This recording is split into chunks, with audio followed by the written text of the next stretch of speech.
ایک زمانے کی بات ہے، ایک قدیم شہر بخارا کے قریب حماد نام کا ایک غریب لیکن سچا ایمان رکھنے والا کسان رہتا تھا۔ حماد کی کل جمع پونجی ایک چھوٹی سی زمین اور ایک نحیف سا بیل تھا۔ وہ دن رات محنت کرتا، لیکن اس سال بارش بالکل نہ ہونے کی وجہ سے اس کی فصلیں سوکھ گئیں۔ حماد بہت پریشان تھا، اس کے پاس اپنے بیوی بچوں کو کھلانے کے لیے کچھ نہیں بچا تھا۔ ایک شام وہ کھیت میں بیٹھا آسمان کی طرف دیکھ رہا تھا، اس کا دل غم سے بھرا ہوا تھا۔ شیطان نے اس کے دل میں وسوسہ ڈالا کہ وہ اس بستی کو چھوڑ کر کسی خوشحال علاقے میں چلا جائے، لیکن حماد نے یاد کیا کہ اس کے بزرگ اسے ہمیشہ یہی سکھاتے تھے کہ رزق کی فکر نہ کرو، جو دینے والا ہے اس پر یقین رکھو۔ انسان کا کام کوشش کرنا ہے اور انجام اللہ کے ہاتھ میں ہے۔ اس نے دل میں فیصلہ کیا، میں محنت نہیں چھوڑوں گا، میں اللہ پر بھروسہ رکھوں گا اور اپنے حصے کی کوشش جاری رکھوں گا۔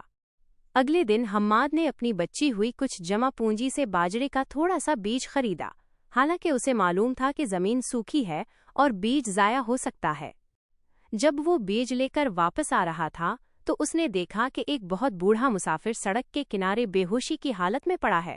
مسافر کا سامان بکھرا پڑا تھا اور وہ پیاس کی شدت سے نڈھال تھا۔ حماد کی نظریں اپنے بیج پر پڑیں، جنہیں بیچ کر وہ اپنی بھوک مٹا سکتا تھا، اور پھر اس کی نظر بوڑھے مسافر پر پڑی۔ اس نے اپنے ایمان پر عمل کیا اور سب سے پہلے ایک درخت کے نیچے سے سایہ دار پتے لا کر مسافر کے چہرے پر رکھے، پھر اس نے فوراً اپنا بچا کھچا پانی مسافر کو پلایا۔ مسافر کی جان میں جان آئی۔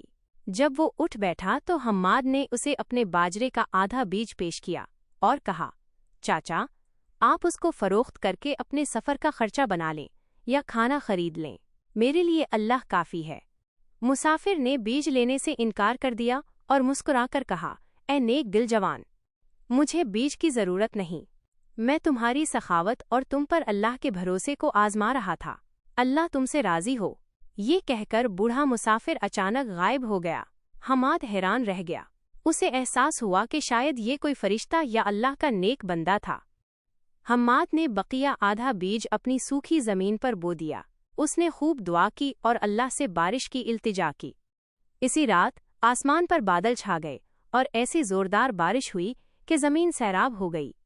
حماد نے جب صبح اٹھ کر دیکھا تو اس کی زمین پر صرف بیج ہی نہیں اگ آئے تھے، بلکہ وہ پوری زمین سنہرے باجرے کی فصل سے بھری ہوئی تھی۔